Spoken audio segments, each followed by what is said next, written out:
Friends, welcome to Ruthvi Kannada logs. ನಾನು ಶೋಭಾ. ಎಲ್ಲರೂ 5 ಗಂಟೆ ಆಗ್ತಾ ಇದೆ.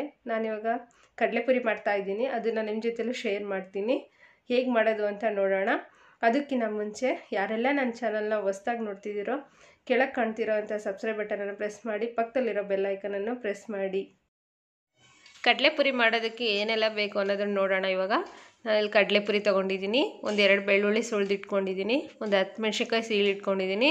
ಒಂದು 5-6 ಹೆಸರು ಕರಿಬೇವು, ಶೇಂಗಾ ಬೀಜ ಮತ್ತು ಹುರ್ಗಡ್ಲೆ, ಅರಿಶಿನ, ರುಚಿಗೆ ತಕ್ಕಷ್ಟು ಉಪ್ಪು. ದೊಡ್ಡ ಬಾಣಲೆ ಇಟ್ಕೊಂಡಿದ್ದೀನಿ ನಾನು. ಅದಕ್ಕೆ ಸ್ವಲ್ಪ ಎಣ್ಣೆ ಹಾಕೋಣ. ಒಂದು 4-5 ಟೇಬಲ್ ಸ್ಪೂನ್ ಆದರೆ ಸಾಕು, ಜಾಸ್ತಿ ಆದರೆ ಚೆನ್ನಾಗಿರಲ್ಲ.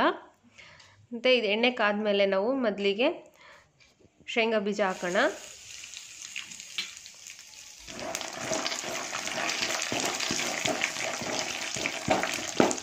ಕಡಲೆಕಾಯಿ ಬೀಜ ಈ ಥರ ಸವಣ್ ಬರಬೇಕು, ಚೆನ್ನಾಗಿ ಫ್ರೈ ಆಗಬೇಕಿದು ಕಡಲೆಕಾಯಿ ಬೀಜ. ನೋಡಿ ಫ್ರೆಂಡ್ಸ್, ಈ ಥರ ರೋಸ್ಟ್ ಆಗಿರಬೇಕು.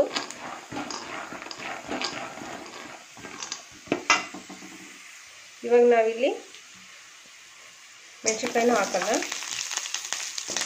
ಈ ಥರ ಮೆಣಸಿನ್ಕಾಯಿ ಎಲ್ಲ ಈ ಥರ ಆಗಿರಬೇಕು. ನೋಡಿ ಕಾಣ್ತಿದೆಯಲ್ಲ, ಈ ಥರ ಆಗಿರಬೇಕು. ಇವಾಗ ಹುರ್ಗಡ್ಲೆ ಹಾಕೋಣ. ಈ ಥರ ಸೈಡಿಗೆ ಅಂದ್ಬಿಟ್ಟು ಇಲ್ಲಿ ಬೆಳ್ಳುಳ್ಳಿ ಹಾಕೋಣ.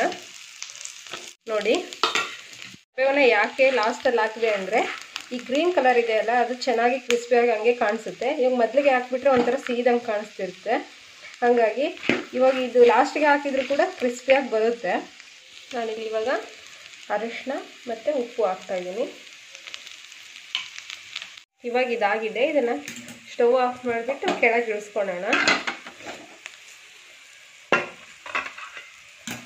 ಕೆಳಗೆ ಇಳಿಸ್ಕೊಂಡು ಕಡಲೆಪುರಿ ಹಾಕೋಣ.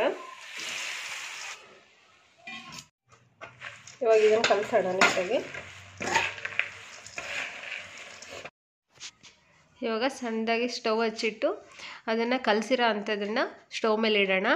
ಮತ್ತು ಅದು ಯಾಕಂದರೆ ಕೆಳಗೆ ಕಲಸಿಡೋದ್ರಿಂದ ತಳ ಹತ್ತಲ್ಲ ಮತ್ತು ಕಡಲೆಪುರಿನೂ ಸಿಯಲ್ಲ. ಹಾಗಾಗಿ ಇವಾಗ ಇಲ್ಲಿ ಕಡಲೆಪುರಿ ರೆಡಿ ಆಯಿತು. ಟೀ ಜೊತೆಗೆ ಮತ್ತು ಕಡಲೆಪುರಿ ತಿನ್ನೋದಕ್ಕೆ ಸೂಪರಾಗಿರುತ್ತೆ ಫ್ರೆಂಡ್ಸ್. ನೀವೊಮ್ಮೆ ಟ್ರೈ ಮಾಡಿ ನೋಡಿ. ನೋಡಿದ್ರಲ್ವಾ ಫ್ರೆಂಡ್ಸ್, ನಾನು ಕಡಲೆಪುರಿ ಯಾವ ರೀತಿ ಮಾಡಿದೆ ಅಂತಂದು. ನೀವು ಮನೇಲೊಮ್ಮೆ ಮಾಡಿ ನೋಡಿ.